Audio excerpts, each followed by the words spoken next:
6, 5, 4, 3, 2, 1. The History with Jackson podcast. Hello everyone and welcome back to the History with Jackson podcast. I hope you're enjoying my gravelly voice on these intros. I've recorded these whilst I have a cold, so they won't be here for much longer, and it doesn't affect this episode either. Now in this episode I speak to Tanner Campbell. Tanner is the host of the Practical Stoicism podcast and platform, and he's a really great guy. And in this episode, Tanner and I had a conversation about Stoicism, its origins, its historical roots, and an intellectual history of the philosophy. And we also talk about where the philosophy intersects with history as a discipline. I thought this was a really interesting conversation. I really enjoyed talking to him about, why he started his podcast and why he felt a podcast was the best way to make the philosophy accessible as well. So I really hope that you enjoy this conversation that I had with Tanner. I know I certainly enjoyed producing it, hosting it, and making it. And without further ado, I'll leave you with myself and Tanner. Right, hi guys, and welcome back to the History of Jackson podcast. So today we are with philosopher, writer, podcast host, a good friend of mine, Tanner Campbell. How you doing, Tanner, man? I am good, buddy. How are you? Thanks for having me. This is kind of cool. I've had you on my show, and now here I am on your show. I feel like I'm very underqualified to talk about certain things in history, but hopefully in this case, I'm going to nail it. No, it's been a long time. I've wanted to get you on for ages, so it's actually great to connect with you and actually get you on the podcast. But finally, well, there'll be more opportunities for that because I'm moving to the UK and permanently in 7 days from now. Mate, we have to meet up. I've got those little Rode mics, and doing podcasting with them in person is actually I think it's my favourite type of interviewing and podcasting, to be honest. I think people are a little too obsessed with sound quality these days. Of course, me being one of those people, but I love the ambient noise so long as it doesn't get in the way of the conversation. So I'd love to hear people talking outside with the birds tweeting and such. That's nice. Tell you what, I think we'll try and get that sorted when you move over, once you're all settled in, obviously. So today, Tanner, I wanted to talk about Stoicism and history, and about yourself as well. So you run this amazing podcast called Practical Stoicism. I just wanted to ask you where the inspiration came from for that podcast, because I've followed you for ages before you started that podcast, and it would be really interesting to hear that story. So in 2000 and I'm a little hazy on dates, but 2013 or 14, I had a production company that ended for various reasons that were a little depressing for me. And I came across Stoicism around the same time, and I started a podcast called Epictetus is My Therapist. And you can still find that podcast, but none of the audio files work, thank goodness, because I didn't know my rear from my elbow at that time. So it's good that stuff isn't there to discredit me now. But what I found in the philosophy was a sort of practicality that I really enjoyed.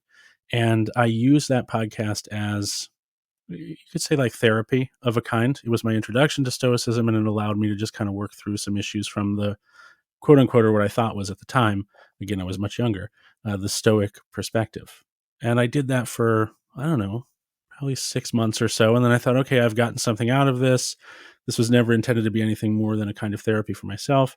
So I'm going to walk away from it, and I will continue to engage with Stoic literature and this Stoic mindset as I get older.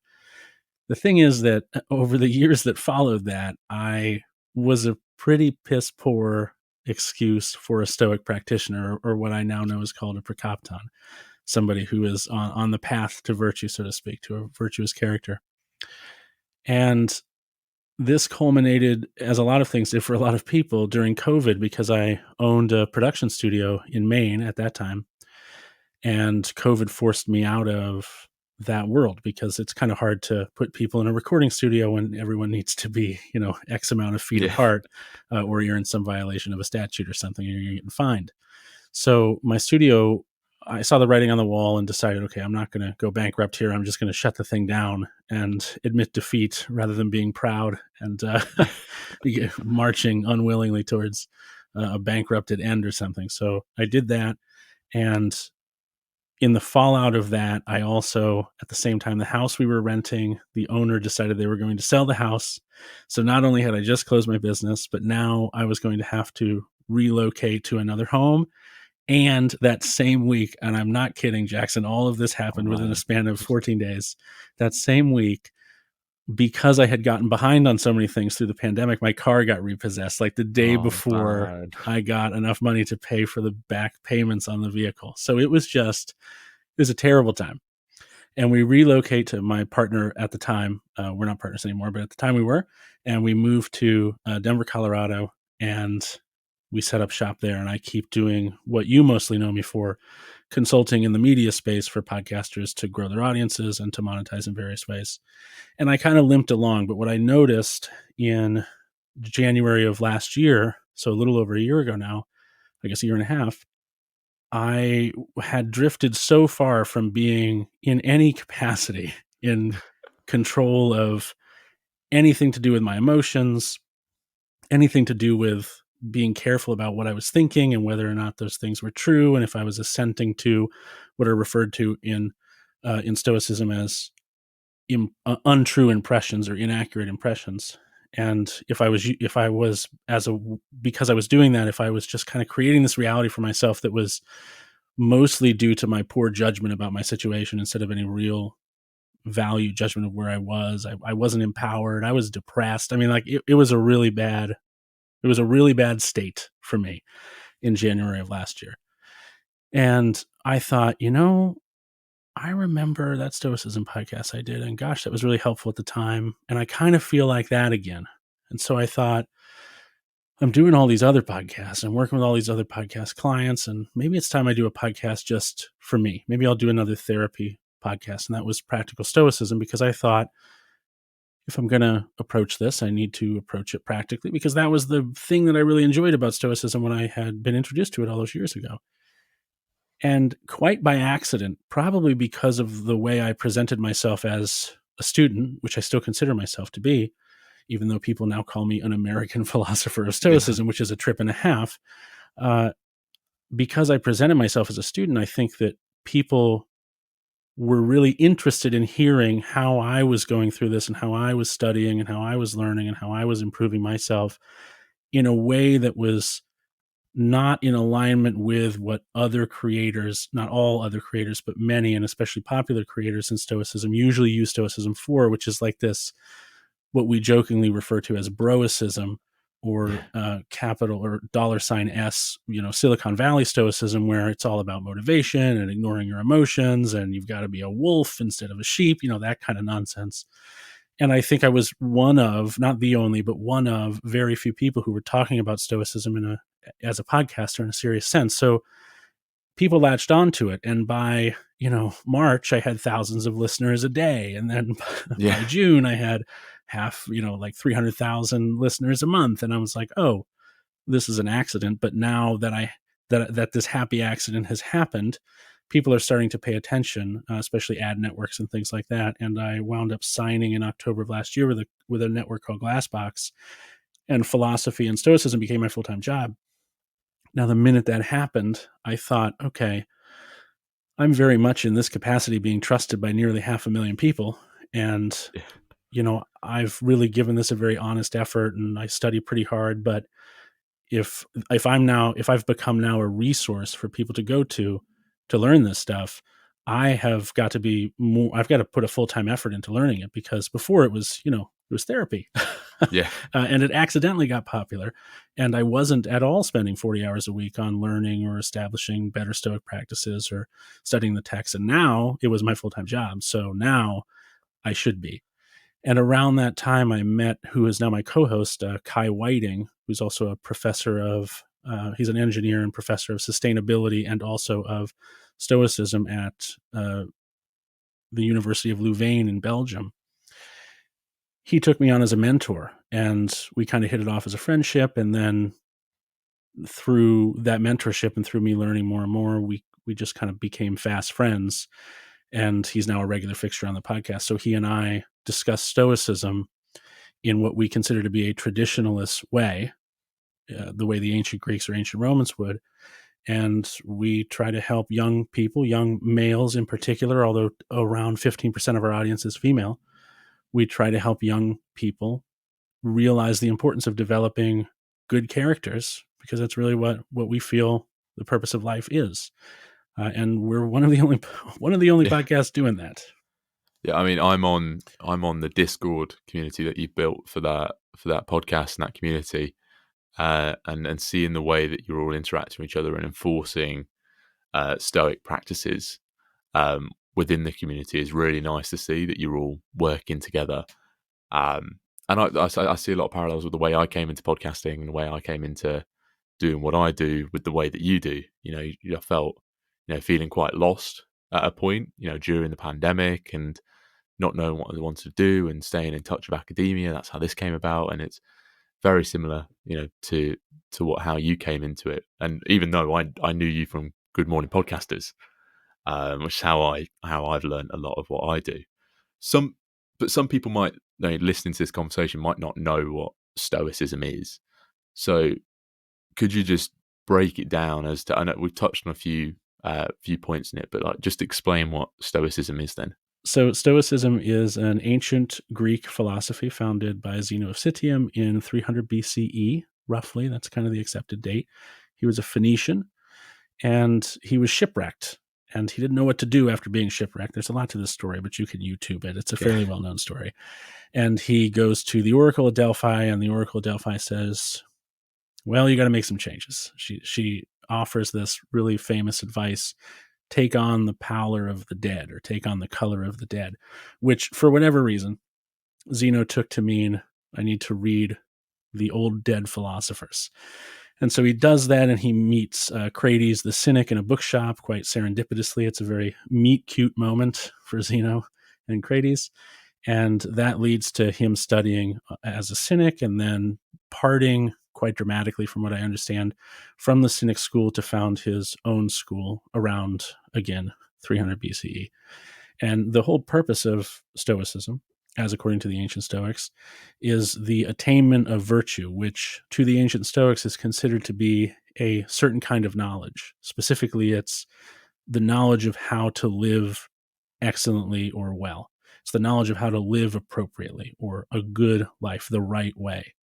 And that manifests in purpose, as the aim of Stoicism is to develop a virtuous character, to become essentially a sage. And while the aim of Stoicism might be to become a sage, the point of it is found in a practice called prosike, which is the act of paying attention. So Stoics spend a lot of time thinking about the emotions they're having and reasoning through whether the emotions they're having are appropriate emotions, and whether they lead to the assenting to, or assenting to rather, impressions that they then kind of internalize as opinions about what is real and what isn't.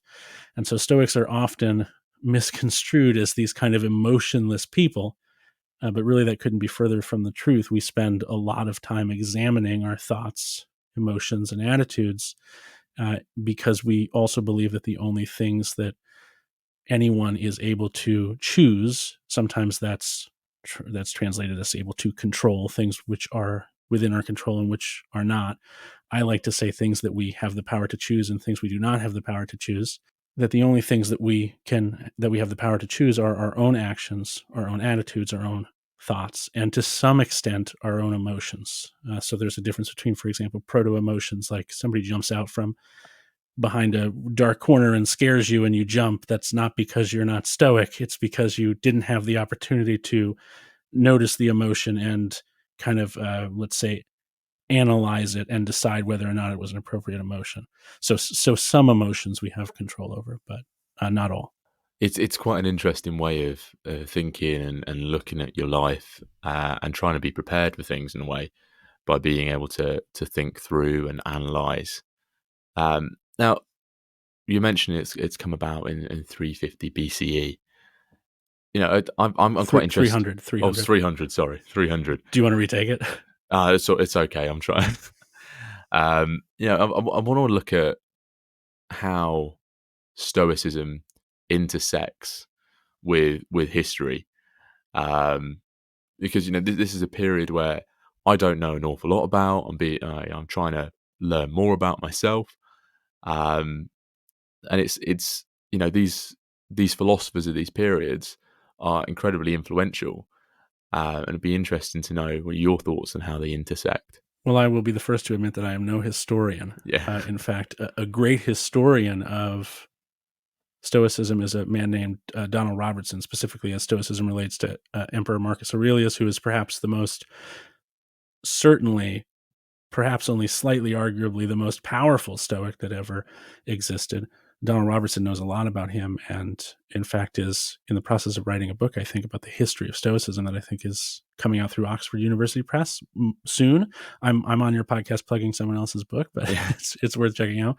I also have a book coming out, but I kind of hate self-promotion, so I'm not going to do that. Stoicism has in you have to look at the time period that Stoicism arises, right? You've got life is hard.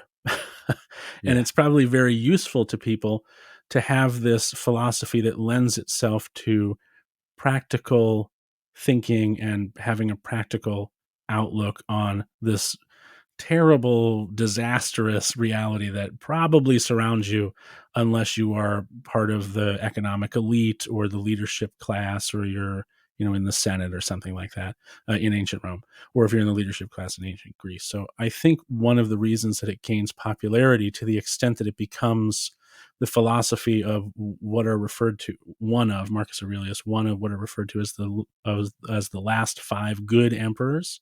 I think it gets there because I think it gains that popularity because of how practical it is. And then, of course, Marcus writes his famous Meditations, and that alone may be the entire reason that Stoicism survives as something we all still talk about today. Because if you read Meditations, you're like, wow, this guy's an emperor, and he's so humble. And he's an emperor, and he's been through these terrible things. He lost almost all of his kids. He lost all of his sons but one. I think he want to say he had like 8 kids, and all of them but one died, something like that. And he somehow was able to remain sane and measured, and was by and large a pretty great emperor as far as emperors go. yeah. So much so that he's identified as one of, like I said, the last 5 good emperors, or the 5 good emperors, which is pretty amazing. Have I drifted there?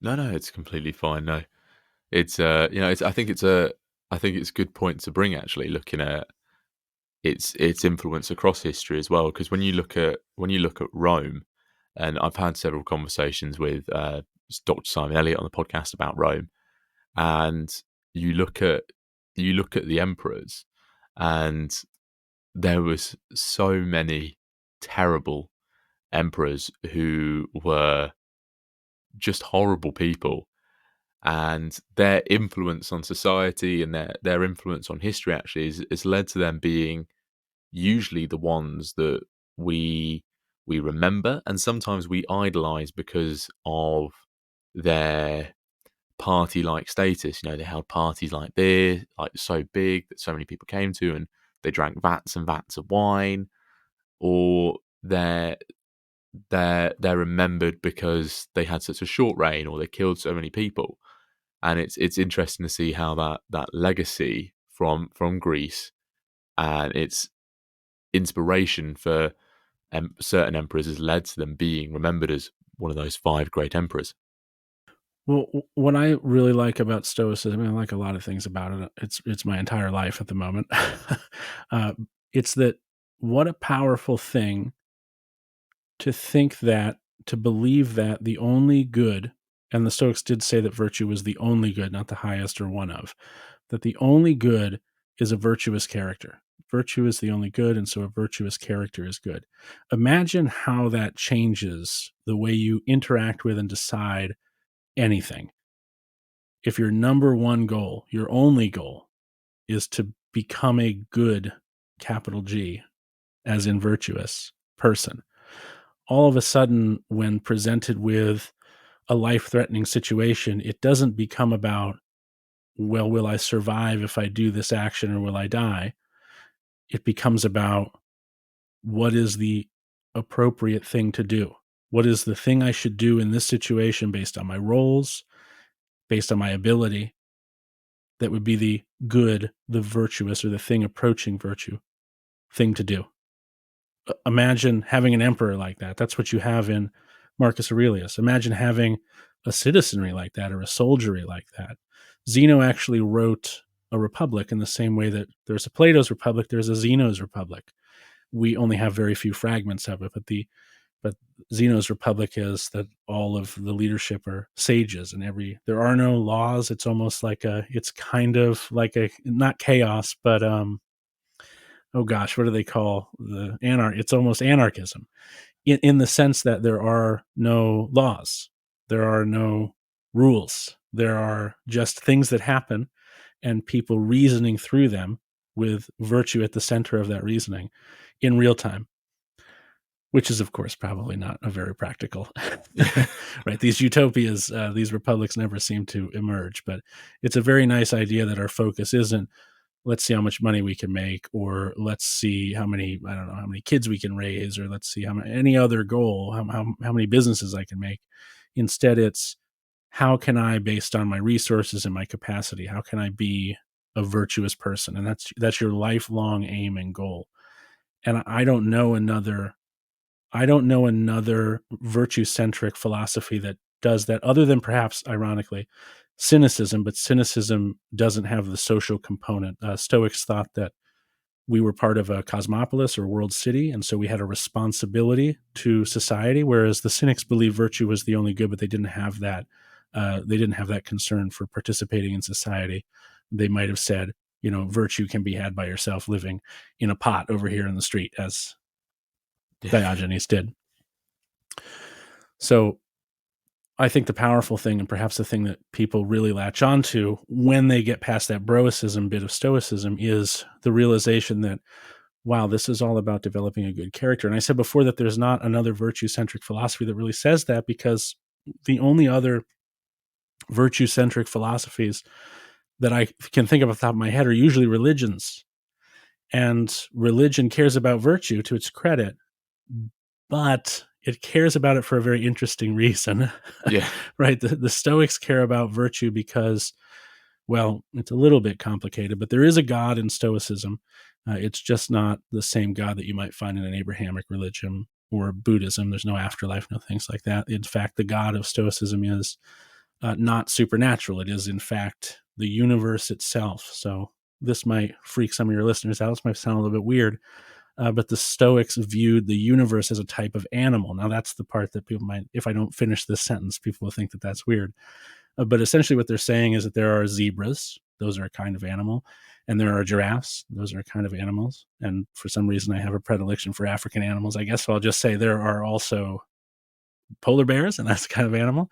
And then there's the universe, which itself is a kind of animal. So the idea is that because the universe is an animal systems have a tendency to skew towards a kind of organization that preserves the animal. And so and that in the universe is reason and logic. So the cosmos is ordered rationally and with reason. And so we as human beings should want to mirror that reason, should want to mirror what the universe is. And so and the way that a human being does that is that they develop virtue and a good character, because we happen to be, as far as we know, really, the only animals with this sort of consciousness that we have, the ability to worry about the future, contemplate the present, and ruminate on the past. Because we can do that, we can't do what the honeybee does, for example, which is a honeybee just wakes up and does what a honeybee does. It's not making decisions. It's not like, I don't know, this isn't what I feel like doing today. I'd rather go to the pool. And so since human beings don't default to what is considered by Stoics to be the nature of a human being, and we have to think through it, it becomes our aim to kind of go against this, not to go against or repress our consciousness, but to use our consciousness to fulfill what would be our nature, which to the Stoics is service to the community and being virtuous, becoming a sage if you can. So so other religions don't say that. Other religions say the reason that you develop virtue, or the reason that you act virtuously, is, well, because if you don't, there's going to be some serious ramifications for you not doing so. So Stoicism, again, apart from cynicism, is really the only virtue ethics framework that I can think of, virtue ethics based philosophy that I can think of, that puts the individual human being at the center of the why instead of some supernatural exo universe, that is to say outside of the universe, entity that judges you and will punish you if you don't do so.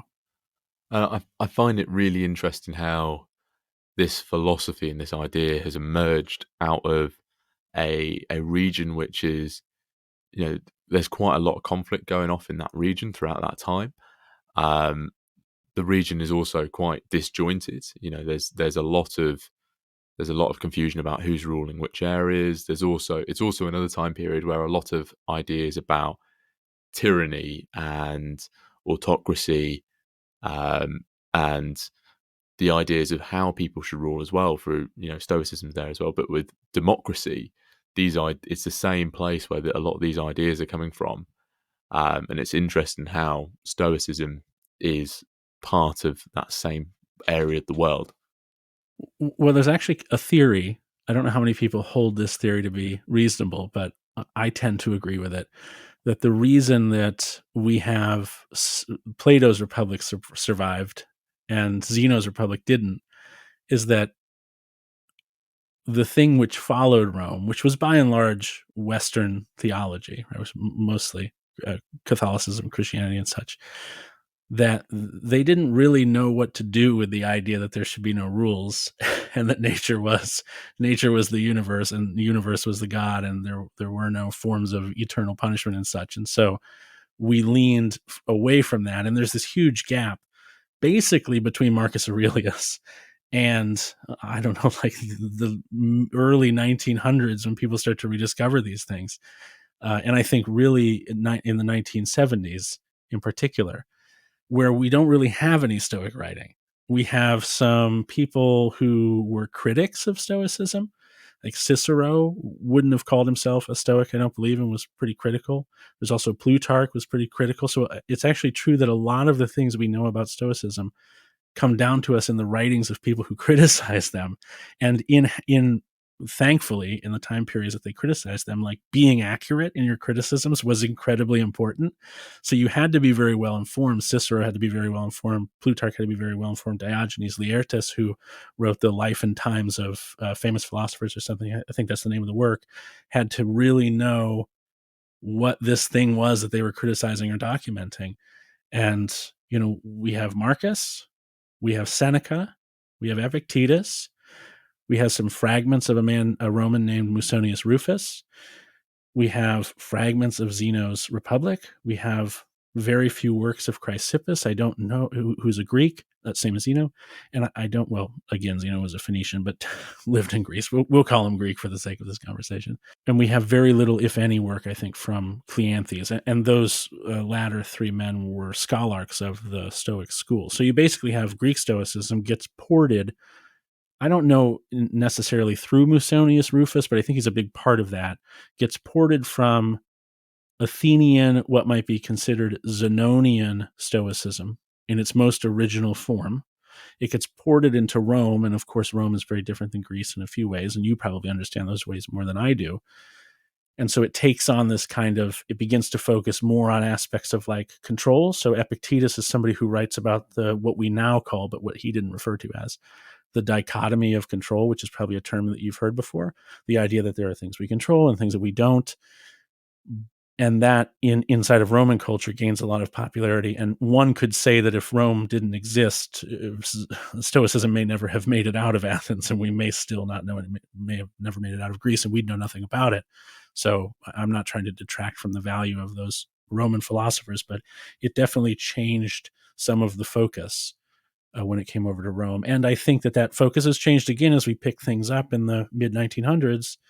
And people are now, Stoicism is the broicism that I talked about earlier. It's, how can I endure the 80 hours of work I need to do for my startup in Silicon Valley to work so that I can make all this money, and, basically just focus on the things that I can control, which is, my workout and how many cigars I can smoke a day. And it's really not cosmopolitan or cosmopolis centric in the way that Greek and Roman understandings of Stoicism would have been.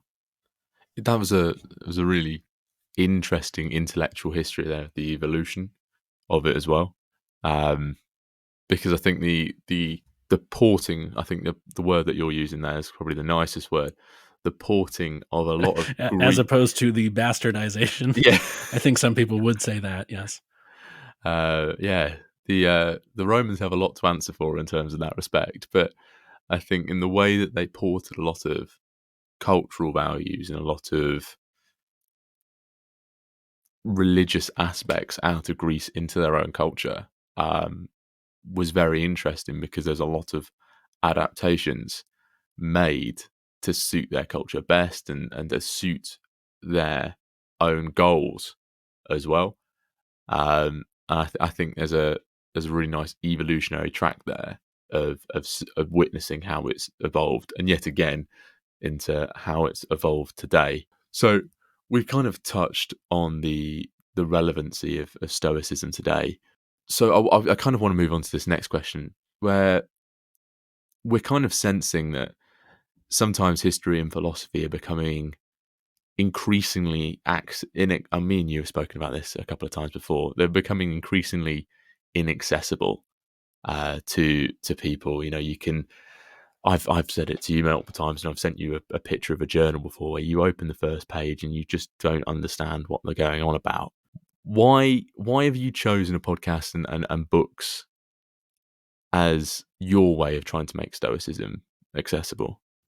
Because so what you're talking about is infuriating to me for a number of reasons, least of all to do with the fact that, again, while people refer to me as an American philosopher of Stoicism, I'm always very quick to say I dropped out of high school and my college education is very incomplete. You have to understand that, you can be a philosopher if you philosophize. I guess those are the rules. But Yeah.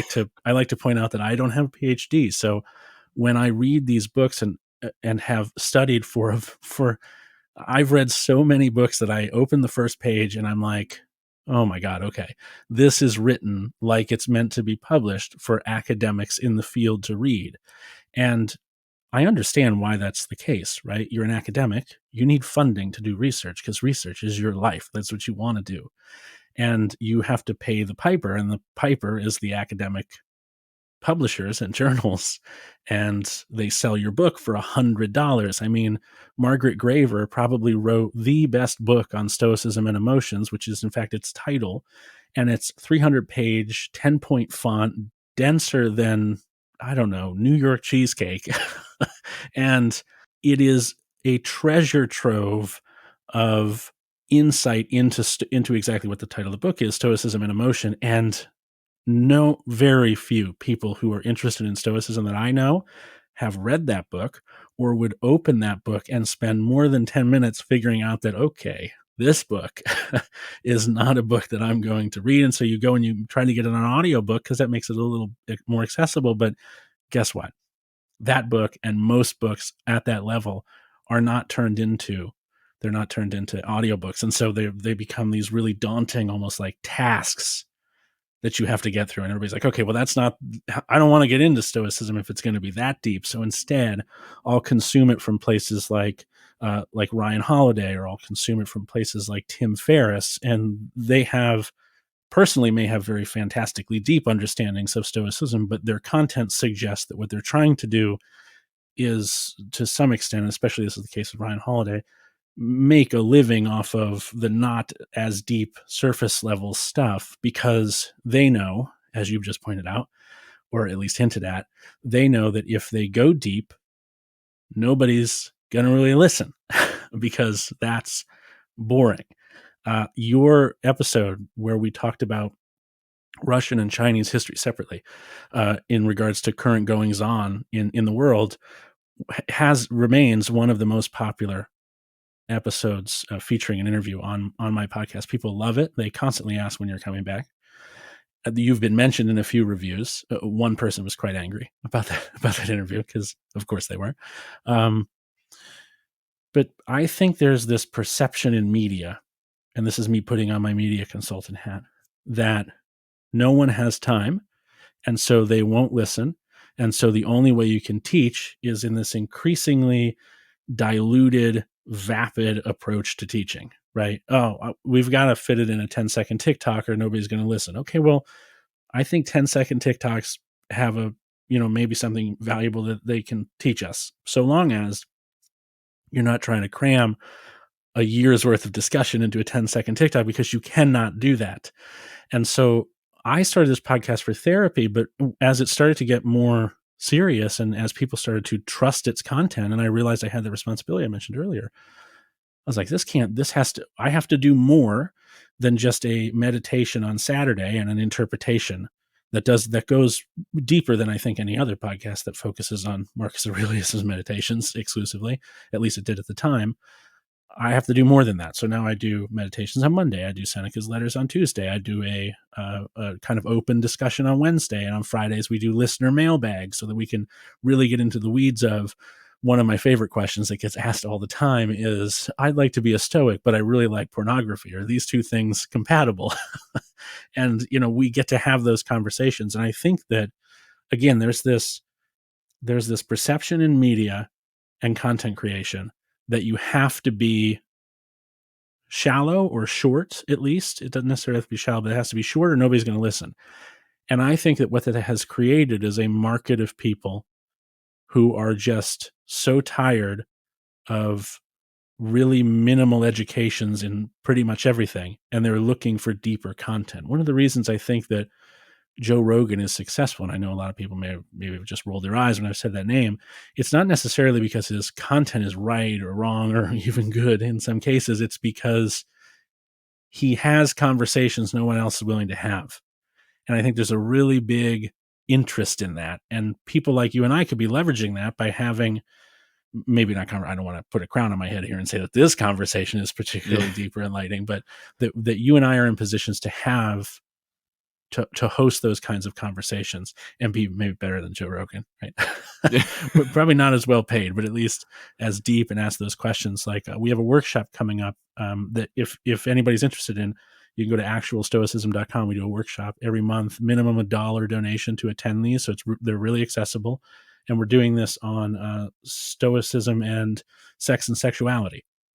What does Stoicism say about sex? Musonius Rufus, for example, said that you should only get married and have sex for the purposes of reproduction.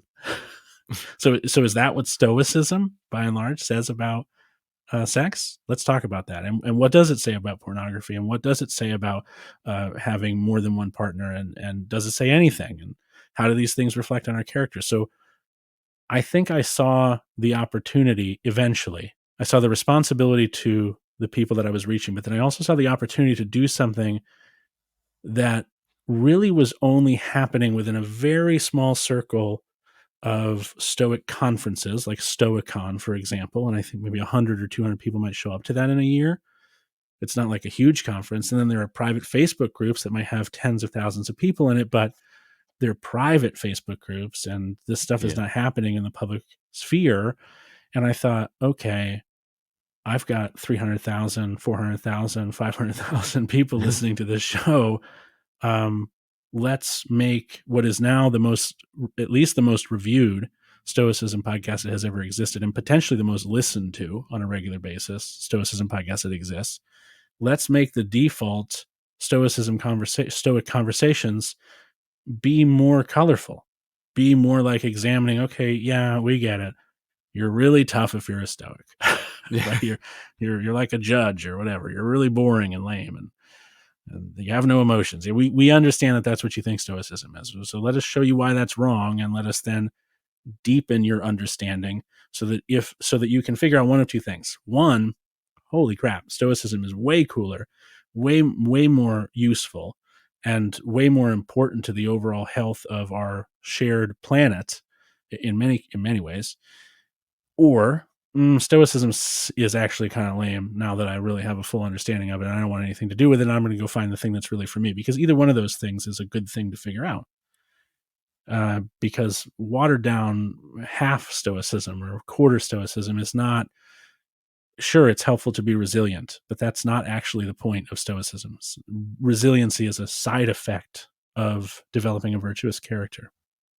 It's good to know that. Yeah, and I totally agree with your perspective on the content creation there. It's part of the reason why I do what I do, trying to bring more academic update discussions and boil them down to being more accessible and bring them to people so they can learn about that. But what I think what's really important for your podcast, as well as a historian looking at it from a historical perspective, is that by understanding a belief system, an ideal, a philosophy, then you can better contextualize the beliefs and the attitudes and the actions of the people from those societies as well. So, if you're trying to analyze something that someone's doing in ancient Greece and you know that they're a Stoic, you can you can learn about Stoicism and inform your understanding of that person and inform your understanding of the cultural, the socio-historical context, so that you can better analyze it and better write about it. I think it's something that historians do really well, but it's not something that we've exported particularly well. Um, yeah, I think that's a really good and when you're having those conversations about sex and sexuality, you're also exploring the historical narrative around these ideas, which yet again we as historians, because a lot of it now is kept behind these inaccessible texts, Hmm. and you're reading behind, you're having to pay £100 sometimes for access to a journal. You're being able to cut through and understand historical attitudes towards sex or gender roles or Hmm.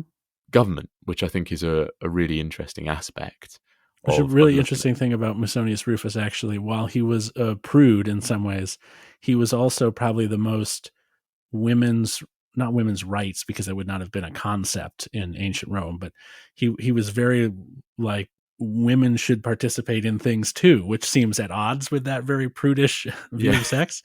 So it is really interesting when you dive into it. But there are, if you're busy becoming a very informed historian, you're not very busy becoming an excellent communicator necessarily, especially if you're writing for other historians, or, and not to pick on historians, this is true of any highly specialized field of study. You become good at communicating to people in your field, and people in your field are, of course, very informed and very intelligent, very nuanced in their understanding. Like when academics argue, it's always about this thing that everyone outside of academia would be like, that seems like a real tiny insignificant difference between the two yeah, things you're saying, and I don't even care about that. And I think it's also important for us to say that when those academic presses and journals charge that money, the writers of the work, the researchers, the academics make none of that. Well, not none, but it's very, very, very not a lot. In fact, to the extent that if you publish a great book to an academic press, you're not really, you were paid to do the research and write the book, but then unless you will get royalties, but those royalties are so slight that the only chance in heck you have of those royalties being, let's say, financially considerable for you is if you get translation in multiple countries, and then that might be a reasonable source of revenue for academics. But academics make almost no money through publishing through academic presses. Very annoying, I imagine, for academics. But then I also like to say another part of Stoicism that I can't shut up about it, as you yeah. can tell. I hope you don't have any ad breaks in your show, because you're not going to have time to fit them in No, that's fine. anywhere. uh, is the idea of fate. Stoics were determinists of a kind.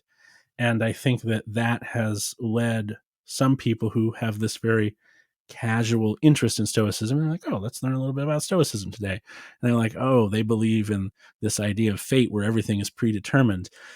Not exactly. It's actually a really complicated view of fate. And there's a famous example, and I don't think it's always agreed who put it down. Some people say Zeno, some people say Chrysippus, and some people I think even say Epictetus, but I want to say it's Chrysippus that came up with this. And it's this idea of a dog tied to a cart, that the flow of time, so to speak, is the cart, and it's rolling downhill, and you don't control the slope of the hill it's rolling down, or when it gets steep or when it gets slopey again. You don't control the length of the rope that you are tied to the cart with, and you don't control whether or not you move forward in time, but you do have some slack in that rope. And with that slack, that represents the confines of what you were able to choose and decide. So I have come up with a different version of this, which is something like, and this is the book we have coming out, fingers crossed, praying to Zeus that will happen sooner than later. But the idea is that you are on a river. River represents time. You're in a canoe with a paddle on the river, and you cannot control what that river is shaped like. It has nothing to do with you. And you can't control where that river ends and terminates. It's the end of your life. And you can't control the weather that happens to you while you're on the river. But you do have that paddle. And if there are rocks in front of you, you do have the ability to steer a bit. And when it rains, you have the ability to make decisions about how you let that rain impact your mood. And if there are other people paddling, you can paddle over to them and you can have a conversation with them. And if you run aground and you have to reset your canoe, you've learned something that the next time the channel gets really thin, you may not run aground the next time because you've gotten better at paddling.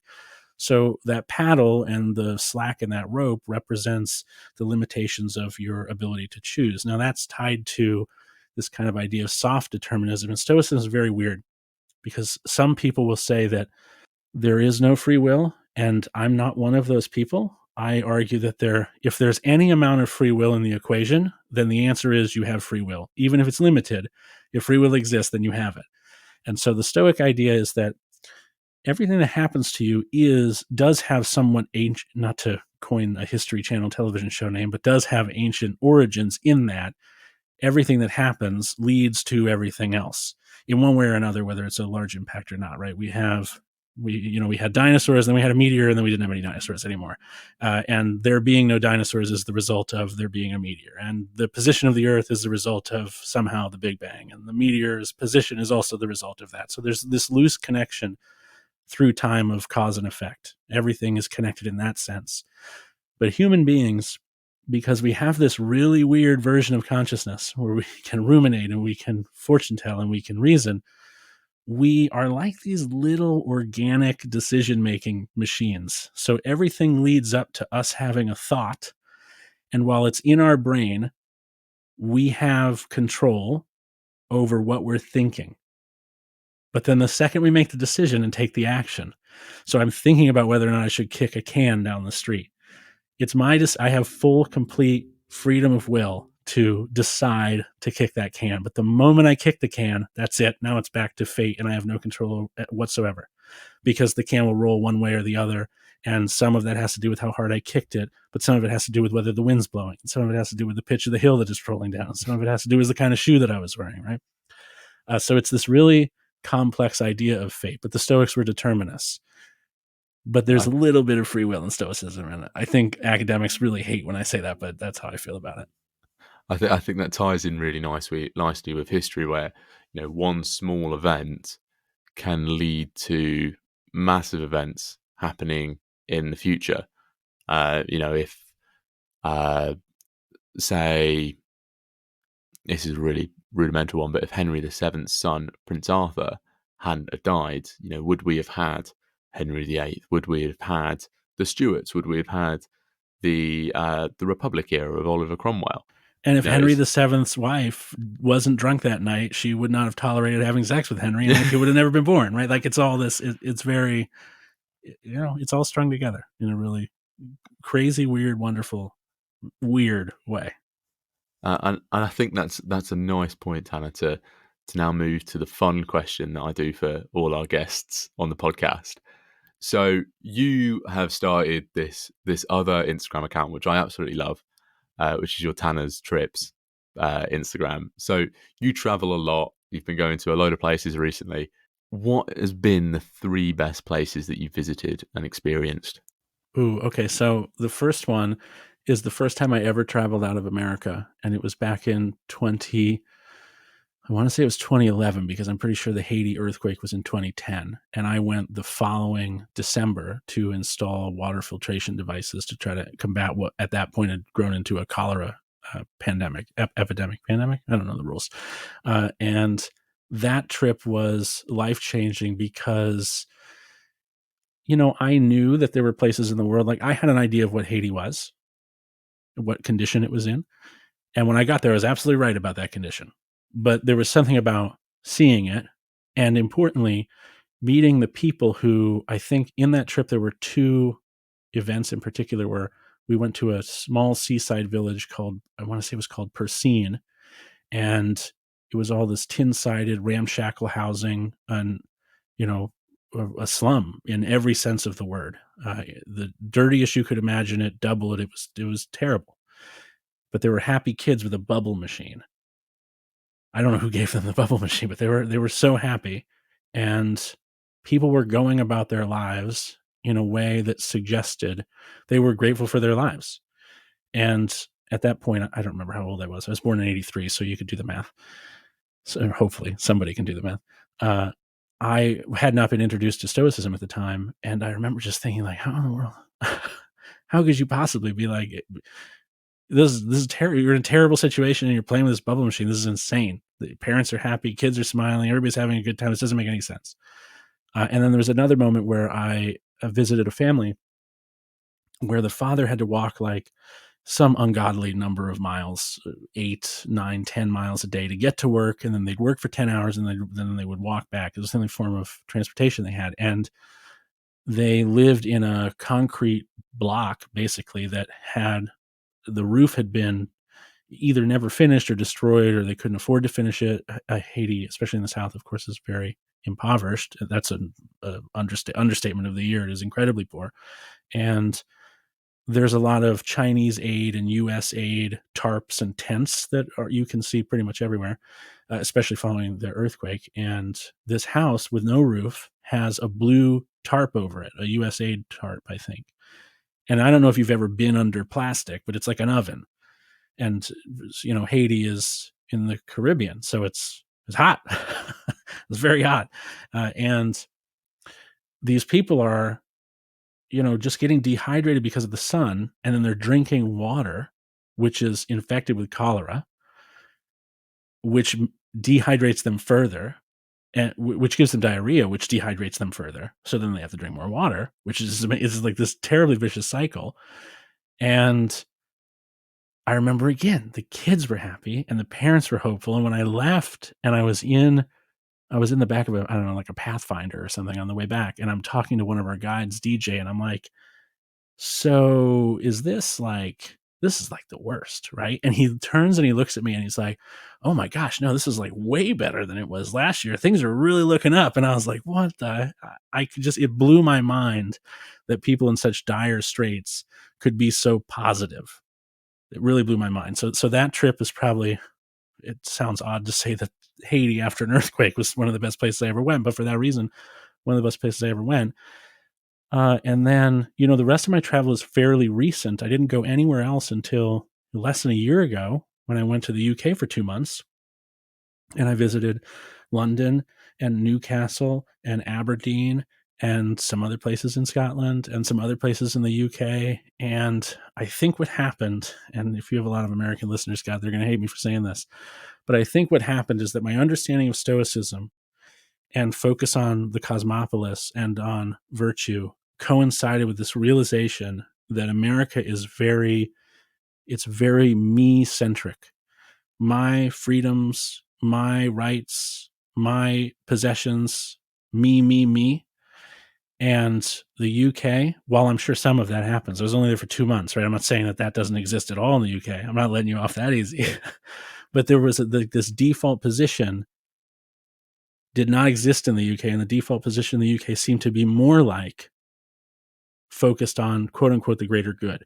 And I mean, if there's any suggestion that is the case, you have the NHS. I mean, that's a pretty big testament to the idea that a default thought about the NHS, about the default thought of Britons or of members of the United Kingdom, because they're not all Britons, that they care about the whole.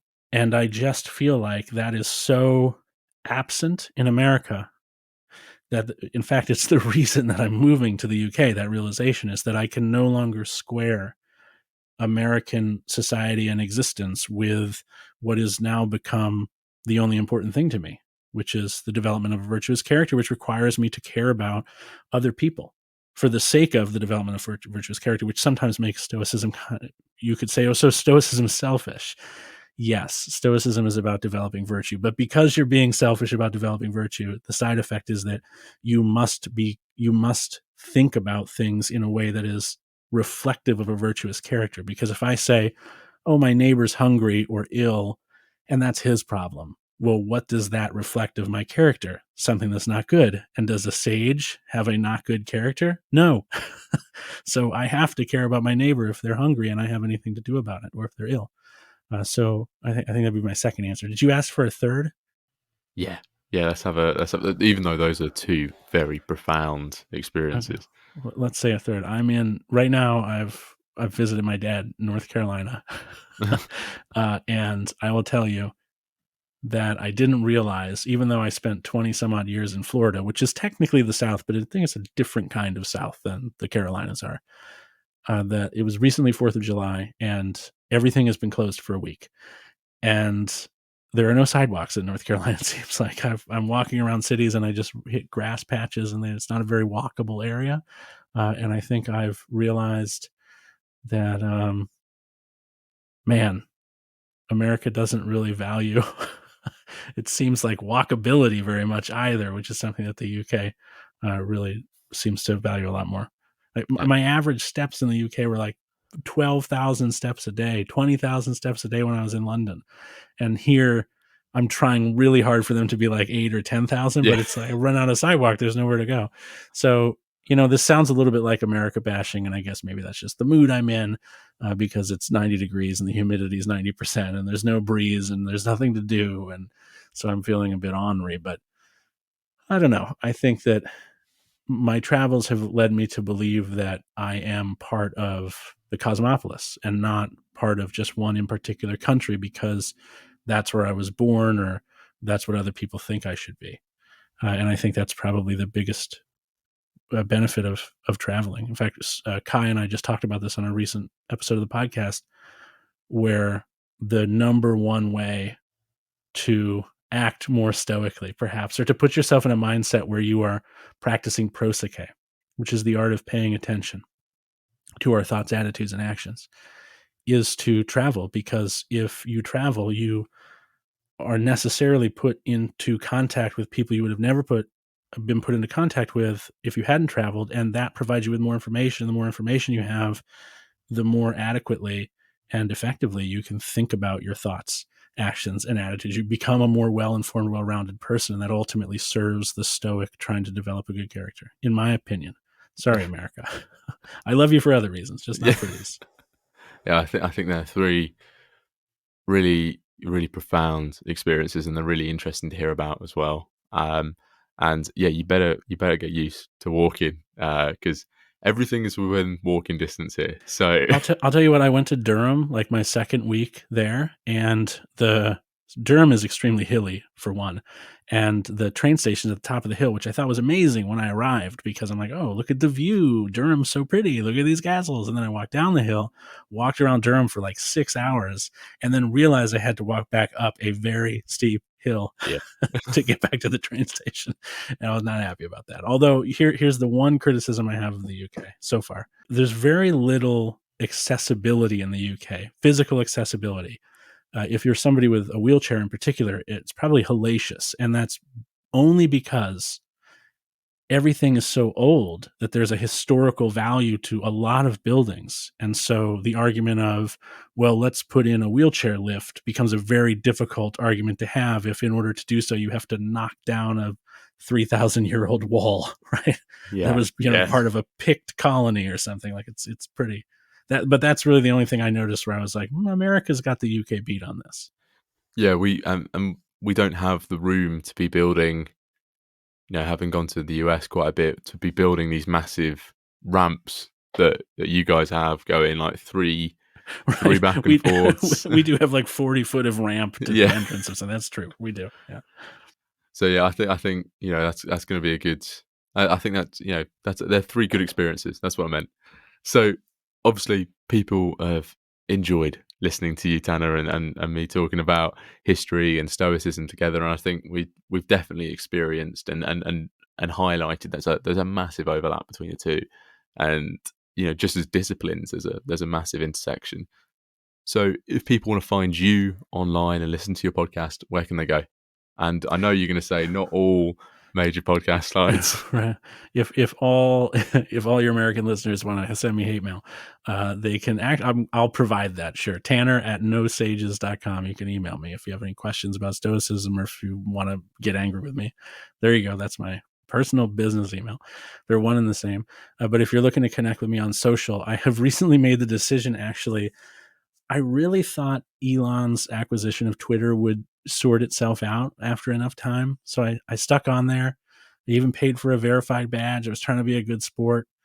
And today I was like, no, I can't do this anymore. It's like, there's no point in me being here. My audience isn't here anymore. So I deleted my Twitter account, but I do have a T2 account and also a new Instagram, what is it called? Threads account.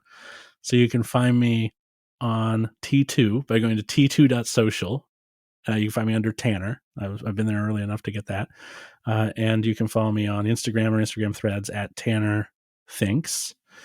And if you want to listen to the podcast, which is probably the thing most people want to do at this point, is that you can go to stoicismpod.com and there's links to all those things there and other things as well, like our Discord community and such, which Jackson is part of. Or, you could find us on Substack at stoicismpod.substack.com. So just stoicismpod.com will find you links to all the things you could possibly want from me. And hopefully you'll go to that and we'll connect.